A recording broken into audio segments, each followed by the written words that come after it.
Hello friends, आप सभी का मेरे यूट्यूब चैनल पे स्वागत है। आज हम पढ़ेंगे फॉरेस्ट इन इंडिया। ठीक है, हमारे इंडिया का जो जियोग्राफिकल एरिया है इंडिया का वो है 3287263 स्क्वायर किलोमीटर। ओके, अब टोटल जो फॉरेस्ट कवर एरिया है इंडिया का, ठीक है, वो है 7,12,249 स्क्वायर किलोमीटर। एंड इसकी जो परसेंटेज है ऑफ द जियोग्राफिकल एरिया से वो है 21.67%। और जो tree cover of the country, जो पेड़ों से कवर है इंडिया का जितन जो पूरा, ठीक है, वो है 95,027 स्क्वायर किलोमीटर। ये जो है कितना परसेंट है, यह जियोग्राफिकल एरिया से 2.89% है। अब total forest and tree cover area, जो जंगलों से और पेड़ों से कवर एरिया है इंडिया में, वो है टोटल कितना, 8,07,276 स्क्वायर किलोमीटर। ये जो है जियोग्राफिकल एरिया से है 24.56%। ठीक है, इसके बाद हम पढ़ेंगे कि 2017 की रिपोर्ट के अकॉर्डिंग इंडिया में जो है कितना इंक्रीज हुआ। तो इंडिया में इंक्रीज हुआ 5,188 स्क्वायर किलोमीटर टोटल इंक्रीज हुआ। ठीक है, forest and tree cover area. अब इसमें जो top 5 state in term of increase in the forest cover area, मतलब जो इंक्रीज हुआ कौन, पहले हुआ कर्नाटका में 1025 स्क्वायर किलोमीटर, आंध्र प्रदेश में, केरला में, जम्मू एंड कश्मीर में एंड हिमाचल प्रदेश में। फिर आ जाता है हमारे इंडिया में एरिया वाइज जो है largest forest cover in the country. सबसे ज़्यादा जंगल कहाँ पे है, तो वो कहाँ पे एरिया वाइज ये चीज़ याद रखनी है। एरिया वाइज कहाँ पे है, मध्य प्रदेश में। ठीक है, उसके बाद आता है अरुणाचल प्रदेश, फिर छत्तीसगढ़, देन उड़ीसा, फिर महाराष्ट्र। मैनग्रोव इकोसिस्टम का जो टोटल कवर एरिया है कंट्री में वो है 4,975 स्क्वायर किलोमीटर। और ये जो मैनग्रोवर कहाँ पे होते हैं, जहाँ पे कोस्टल एरिया होता है, जहाँ पे जो है खारे पानी में ये पाए जाते हैं, और जहाँ पे कोई भी नदी जो है किसी समुद्र से मिल रही होती है, वहाँ पे ये मैनग्रोव पाया जाता है। ठीक है, तो top 3 states showing mangrove cover increase, कहाँ पे सबसे ज़्यादा, कहाँ पे मैनग्रोव, ये है वेस्ट बंगाल में सबसे ज़्यादा, फिर गुजरात, महाराष्ट्र एंड उड़ीसा।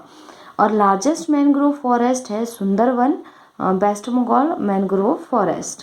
ठीक है, और इस सुंदरवन जो है एक डेल्टा भी है जो वेस्ट बंगाल में है। उसके बाद पढ़ेंगे हम वेटलैंड। वेटलैंड होता है आर्द्र भूमि। तो हम जो है वेटलैंड डे भी सेलिब्रेट करते हैं, वो करते हैं हम 2 फैब को।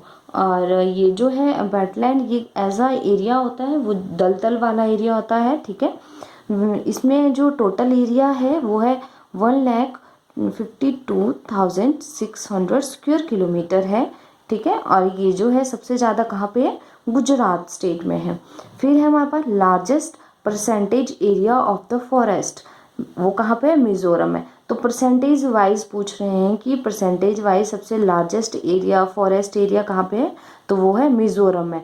ऐसे तो सबसे लार्जेस्ट जो हमने पढ़ा पीछे कि सबसे ज़्यादा मतलब जो फॉरेस्ट है वो है मध्य प्रदेश में, लेकिन यहाँ पे परसेंटेज वाइज, तो आपने कंफ्यूज नहीं होना है।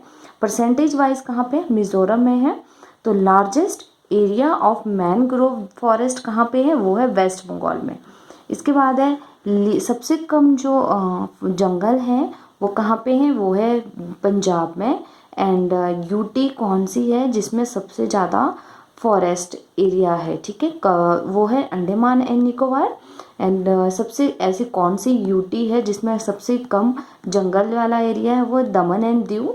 And largest forest area in the world, तो वर्ल्ड में सबसे ज़्यादा जंगल वाला एरिया कहाँ पे है, तो वो है रशिया में। अब हम पढ़ेंगे टाइप ऑफ फॉरेस्ट। हमारे इंडिया में कितने टाइप के फॉरेस्ट है, ठीक है, तो हमारे इंडिया में जो है 5 टाइप के फॉरेस्ट है। फर्स्ट है ट्रॉपिकल एवरग्रीन फॉरेस्ट। आप एवरग्रीन से आपको पता लग जाएगा कि ऐसे जंगल जो पूरा साल जो है हरे रहते हैं। तो ये हरे रहते हैं तो इससे पता लग जाएगा कि यहाँ पे जो है रेनफॉल बहुत ज़्यादा होती है, बारिश बहुत ज़्यादा होती है। तो यहाँ पे बारिश होती है 200 सेंटीमीटर से ज़्यादा। ठीक है, और ये जो फॉरेस्ट है ये कहाँ पाए जाते हैं, ये पाया जाता है वेस्टर्न घाट। इंडिया का जो हमारा इंडिया का वेस्टर्न घाट हिस्सा है वहाँ पे, और जो नॉर्थ ईस्ट इंडिया, जो हमारे उत्तरी पूर्वी हिस्सा है इंडिया का, भारत का, उसमें जो है अरुणाचल प्रदेश को छोड़ के, ठीक है। और eastern part of west Bengal and Orissa, Andaman and Nicobar islands में पाए जाते हैं। इसमें जो पेड़ों की हाइट होती है वो 40 से 60 मीटर की होती है। इनके जो पत्ते होते हैं हरे ग्रीन, डार्क ग्रीन कलर के होते हैं और चौड़े होते हैं। अब यहाँ पे कौन कौन से जो है पेड़ पाए जाते हैं, तो हमारे यहाँ पे महोगनी, महुआ और बैम्बो, कोन्स, आयरन वुड, कदम, इरुल और जामुन, होपिया और रबर ट्री, तून एंड तिलसुर, ठीक है। अब सेकेंड है हमारा ट्रॉपिकल मोइस्ट डिसिडुअस फॉरेस्ट, ठीक है। तो इसमें क्या है, ये कहाँ पे पाए जाते हैं, eastern part of Sahyadri, western Ghat, ठीक है। जो सह्याद्री का जो ईस्टर्न हिस्सा है, जो सह्याद्री का पूर्वी हिस्सा है, वहाँ पे ये जो है जंगल पाए जाते हैं। North eastern part of peninsula, जो ये हमारे इंडिया का ये साउथ वाला हिस्सा है, ठीक है। ये साउथ वाला हिस्सा है, ये पूरा पेनिनसुला रीजन है। तो इन्होंने बोला कि पेनिनसुला रीजन के नॉर्थ ईस्ट हिस्से में जो है ये फॉरेस्ट पाए जाते हैं। Middle and lower Ganga valley, और जो लोअर गंगा वैली है वहाँ पे पाए जाते हैं। और foot hill of the Himalayas, जो हिमालय के फुट हिल में भी ये पाए जाते हैं, जो कि बहावर एंड तराइन रीजन था, ठीक है। और रेनफॉल जो यहाँ पे होती है 100 से 200 सेंटीमीटर तक यहाँ पे रेनफॉल होती है। यहाँ पे जो पेड़ होते हैं वो काफ़ी लंबे, टॉल ट्रीज लंबे होते हैं, एंड इनके जो चौड़े होते हैं और इनकी जो टहनियाँ टूनियाँ होती हैं वो काफ़ी चौड़ी होती हैं। अब यहाँ पे जो क्या है, कौन कौन से टाइप के पेड़ पाए जाते हैं, तो यहाँ पे पाए जाते हैं साल, टीक, अर्जुन, मुलबेरी, कुसुम, सैंडलवुड, सीरस, हल्दी और खैर, मैंगो, और इसके बाद बरगद और आंवला का पेड़ पाए जाते हैं। थर्ड है हमारा ट्रॉपिकल ड्राई डिसिडुअस फॉरेस्ट, ठीक है। ये कहाँ पे, किस साइड पाया जाता है ये जंगल, नॉर्थ ईस्ट, जो हमारे इंडिया का उत्तरी पूर्वी हिस्सा है वहाँ पे, ठीक है। तो large part of Maharashtra, Telangana and Andhra Pradesh and part of Punjab, Haryana, eastern part of Rajasthan, जो राजस्थान का जो पूर्वी हिस्सा है वहाँ पे, एंड जो northern and western part of Madhya Pradesh and Tamil Nadu and southern part of UP, और यूपी का जो दक्षिणी हिस्सा है। यहाँ पे जो बारिश होती है वो होती है 70 से 100 सेंटीमीटर के बीच में होती है, और यहाँ पे जो पेड़ों की हाइट होती है वो होती है 6 to 15 मीटर हाइट होती है। इनकी जो रूट्स होती हैं वो थिक और लॉन्ग होती हैं, काफ़ी लंबी होती हैं। और यहाँ पे जो है कौन कौन से जो पेड़ होते हैं, जो ये वाला जो फॉरेस्ट है यहाँ पे कौन कौन से पेड़ होते हैं, टीक का पेड़ होता है, साल, बैम्बो, आम का पेड़, मैंगो, अकेशिया, ठीक है, नीम जो बबूल का पेड़ होता होगा, और इसके बाद शीशम। अब हम पढ़ेंगे फोर्थ जो हमारा फॉरेस्ट है, फॉरेस्ट टाइप, वो है dry forest and aired forest. अब ड्राई फॉरेस्ट से आपको पता लग जाएगा कि जहाँ पे रेनफॉल कम होती है, और हमारे इंडिया में जो है ज़्यादा ड्राई एरिया कहाँ पे है, जैसे राजस्थान, जहाँ पे रेगिस्तान वगैरह है, ठीक है। तो ये बोल रहा है कि कहाँ पे पड़ता है ये, Rajasthan and adjoining area of Haryana, Gujarat and Punjab.